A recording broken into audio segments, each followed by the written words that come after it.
আসসালামু আলাইকুম। আমার চ্যানেলে আপনাদের সকলকে স্বাগত।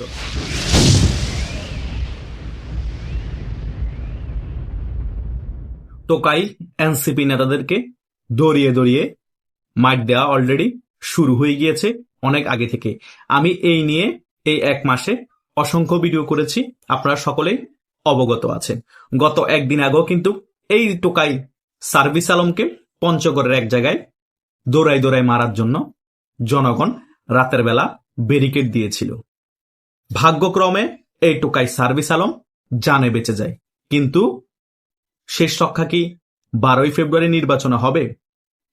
12ই ফেব্রুয়ারি নির্বাচনে রক্ষা হলেও 12ই ফেব্রুয়ারির পরে জনগণ কি এই টোকাই সার্ভিস আলমকে ছাড় দিবে?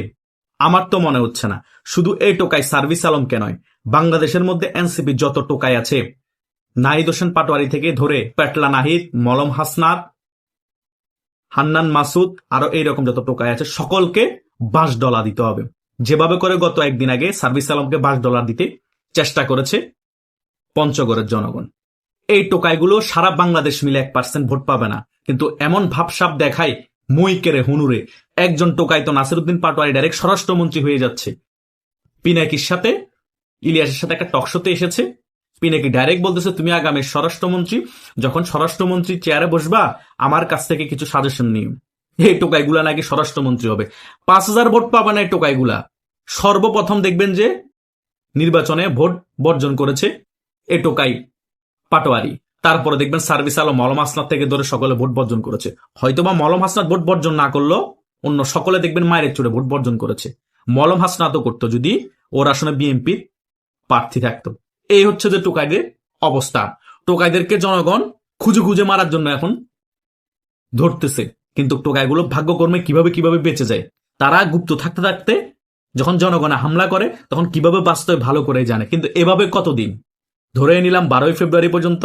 12ই ফেব্রুয়ারির পর তো আর্মি তাদের ব্যারাকে ফিরে যাবে। তারপরে কি হবে?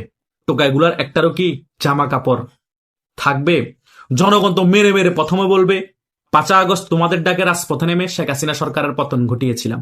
5 আগস্টের পরবর্তী সময় তোমরা আমাদের জন্য মানে জনগণের জন্য কি করেছো সেটা বলো। তখন তারা উত্তর দিতে পারবে না। দ্বিতীয় প্রশ্ন করবে তোমরা আগে ছিঁড়া জুতা পড়তা, বাটন মোবাইল ব্যবহার করতা, 5 আগস্টের পরবর্তী সময় 1,000 কোটি টাকার মালিক কিভাবে হলা? 2-2.5 লক্ষ টাকার মোবাইল কিভাবে ব্যবহার করো? কোটি টাকার গাড়িতে কিভাবে চলো? ব্যাখ্যা দাও। নতুন বন্দোবস্তের কথা বলেছ, নতুন বন্দোবস্ত কি করেছ? যখন কোনো কিছুর ব্যাখ্যা দিতে পারবে না তখনই জনগণ বিসমিল্লাহ করে মাস শুরু করবে তাদেরকে। তখন জনগণ মনে করবে তাদেরকে এখন গণধোলাই দেওয়া ফরজ হয়ে গিয়েছে। এভাবে করে দেখবেন মাইর হবে। অলরেডি সারা বাংলাদেশের মধ্যে এখন দেখেন গণধোলাই শুরু হয়ে গিয়েছে। এই হাতিয়ার হান্নান মাসুদের জনসমর্থনকারী যারা আছে তাদের ঘর বাড়িতে ঢুকে ঢুকে হামলা করছে। হান্নান মাসুদকে হামলা করার জন্য খোঁজা হচ্ছে। শুধু তাই নয়, বিপিনুরের সকল নির্বাচনী কার্যালয় ধ্বংস করে দেওয়া হয়েছে। বিপিনুরকেও নাকি মারার জন্য খুঁজতেছে। অনেকেই প্রপাগান্ডা ছড়াচ্ছে বিপিনুর নাকি গুলিবিদ্ধ। সার্ভিস আলম গতকাল গণদোলাই খেতে খেতে বেঁচে গিয়েছে। প্রত্যেকটা জায়গায় পরিস্থিতি। নাহিদ হোসেন পাটোয়ারি তো ডিম থেরাপি অনেকবার খেয়েছে। পেটলা নাহিদ তো অনেকবার জনরসের শিকার হয়েছে। শুধু তাই নয়, বাংলাদেশের প্রত্যেকটা জায়গায় এনসিপি নেতারা গণদোলাই খাচ্ছে এমপি প্রার্থী ছাড়া। সারা বাংলাদেশে এখন এনসিপি সাধারণ কর্মী বলতে কেউ নেই। সকলে পদত্যাগ করে হয়তো রাজনীতি ছেড়ে দিয়েছে, কেউ পদত্যাগ করে হয়তো বিএনপিতে যোগদান করেছে। এই হচ্ছে যে জামাতের প্রক্সি সংগঠন এনসিপি অবস্থা। আমি আপনাদেরকে সুন্দর একটা পরামর্শ দিয়েছিলাম। এই এনসিপি টোকাই যারা আছেন তাদেরকে বলেছিলাম এই সকল নির্বাচন করার তোমাদের কোনো প্রয়োজন নাই। 5 আগস্টের পরবর্তী সময় জনগণের মাথার উপর লবণ রেখে বড়ি খেয়েছো, 1,000 কোটি টাকার অনেকে মালিক হয়েছে, অনেকে কয়েকশো কোটি টাকার মালিক হয়েছ। জীবন বাঁচিয়ে সুন্দর করে পরিবার পরিজন নিয়ে যারা বিয়ে করেছো এবং যারা বিয়ে করো নাই তারা বিদেশ চলে যাবে। তাদের এখনো কি লোভ ক্ষমতা, তারা এখন আবার এমপি হবে, তারা এখন আরো টাকা কামাবে, তারা মন্ত্রী হবে। এই লোভেই তোমাদেরকে শেষ করবে। 12ই ফেব্রুয়ারির পরে বিদেশও যেতে পারবে না। ট্রস করে পাশার মধ্যে তেল লাগিয়ে বিএনপি টাইম নিয়ে মারবে। তারপরও দেখেন তারা বিদেশ পালিয়ে না যায়, আবার এমপি হওয়ার লোভে বাংলাদেশে থেকে গেল। কিন্তু ঠিকই কিন্তু বিভিন্ন ক্যারাবিয়ান দ্বীপপুঞ্জ যেগুলো আছে, দ্বীপরাষ্ট্র, সেগুলাতে তারা কি করেছে? নাগরিকত্ব নিয়ে ফেলেছে। এই পেটলা নাহিদ কমনওয়েলথ অফ ডোমিনিকার নাগরিকত্ব নিয়ে ফেলেছে কয়েকশো কোটি টাকা খরচ করে। কয়েকশো কোটি টাকা লাগে না এই সকল দ্বীপরাষ্ট্রের নাগরিকত্ব হতে। 10 কোটি টাকা বা 5 কোটি টাকা খরচ করলে হয়ে যায়। পেটলা নাহিদেরটা প্রকাশও আসতো না যদি তার আসনের নাঙ্গলের এমপি প্রার্থী শামীম আহমেদ তার বিরুদ্ধে রিট না করতো দ্বৈত নাগরিক যে সে। এইরকম পেটলা নাহিদের মধ্যে প্রত্যেকটা টোকাই বিভিন্ন ক্যারাবিয়ান দ্বীপরাষ্ট্রের নাগরিকত্ব নিয়ে ফেলেছে। আমি বলেছিলাম না 4-5 মাস আগে তারা সাউথ আফ্রিকার নাগরিকত্ব নিতে চাচ্ছে, বিভিন্ন ক্যারাবিয়ান দ্বীপপুঞ্জ রাষ্ট্রের নাগরিকত্ব নিতে চাচ্ছে। দেখেন সেগুলো কিন্তু আস্তে আস্তে এখন উঠে আসছে।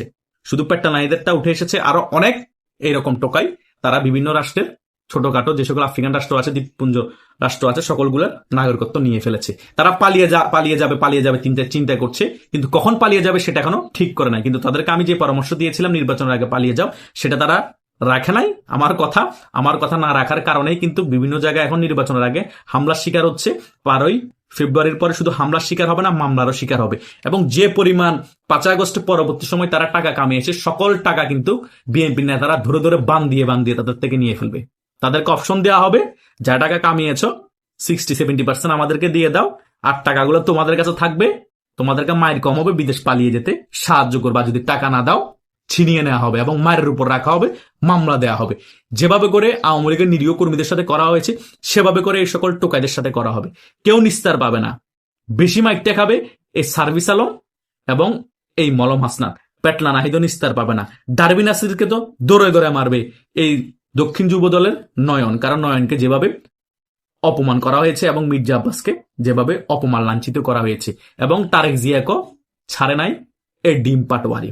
তাদের জন্য খুব ভয়াবহ সময় অপেক্ষা করছে। তারা যদি 12ই ফেব্রুয়ারি কোনো ইঞ্জিনিয়ারিং মাধ্যমে জয়লাভ করতে না পারে, তাদের যে ভবিষ্যৎ কি পরিমাণ অন্ধকার কল্পনা করতে পারবে না। তারা মনে করছে আমরা তো বিভিন্ন দেশের নাগরিকত্ব নিয়ে ফেলেছি, নির্বাচনের পরবর্তী সময় বিএনপি শক্তভাবে সরকার গোছানোর আগেই আমরা 1 সপ্তাহ বা 1 মাসের ভিতরে বিদেশ পালিয়ে যাবো, আমাদের কি হবে? যা ইচ্ছা আমরা এখন বলে যাই। জামাত তো মোটামুটি বেকিং দিচ্ছে। আরে ভাই, জামাতেরই তো প্যান্ট থাকবে না, জামাতেরই তো প্যান্ট খুলে ফেলবে মায়ের ছোট বিএনপি। কথা বুঝেন নাই? আওয়ামী লীগ দেখেন না, যখন ক্ষমতায় ছিল বিশাল বড় রাঘব বোয়াল, বিএনপি কে খাওয়ার সময় নেই, জামাতকে খাওয়ার সময় নেই, আরো অন্যান্য যত রাজনৈতিক দল আছে কাউকে খাওয়ার সময় নেই, একাই সকলের সাথে ফাইট করেছে। ক্ষমতায় থাকলে একটা চাঙ্গা ভাব চলে আসে, প্রশাসন হাতে থাকে, নিজেকে একাই 100 মনে হয়, কোন রাজনৈতিক দল আমার বালটা ফেলবে এরকম মাথায় চিন্তা চলে আসে, তখন আর কাউকে খাওয়ার সময় থাকে না। সেম বিএনপিও আওয়ামী লীগরে মারবে, জামাতরে মারবে, এনসিপি রে মারবে, সকল দলকে মারবে, তারা একাই সর্বসর্বা হয়ে যাবে, এরকম চিন্তা ভাবনা, এরকম মেন্টালিটি চলে আসবে। আর তারেক জিয়া তো একটা গ্যাংস্টার, তার রাজনীতি হচ্ছে একটা আর্ম পলিটিক্স এর মতো, সে ওইটা পছন্দ করে, পাওয়ার রাজনীতি। সো তারেক জিয়া আরো অ্যাগ্রেসিভ ভাবে রাজনীতি করবে। এটা ঘুরতে যাচ্ছে, কেউ নিস্তার পাবেন না রে ভাই। এখন তো সার্ভিস আলমকে হামলা দিতে গিয়ে হামলা ভালোভাবে দিতে পারে না, সে গুপ্তভাবে পালিয়ে আসে। পাটওয়ারিকে ডিম নিক্ষেপ করা হয়, পেটলা নাহিদ জনরোষের শিকার হয়, হামলা করবে বলে হালকা হামলা করে, হালকা মেরে ছেড়ে দেয়, হাসপাতালে 6 মাস থাকা লাগে না। তখন তো হয়তো একেবারে মেরে ফেলবে, তা না হলে 6 মাস মেডিকেলে থাকতে হবে, আর তা না হলে যা টাকা কামিয়েছ সে টাকা দিয়ে বিদেশ পালিয়ে যেতে হবে, আর কিছু টাকা নিয়ে।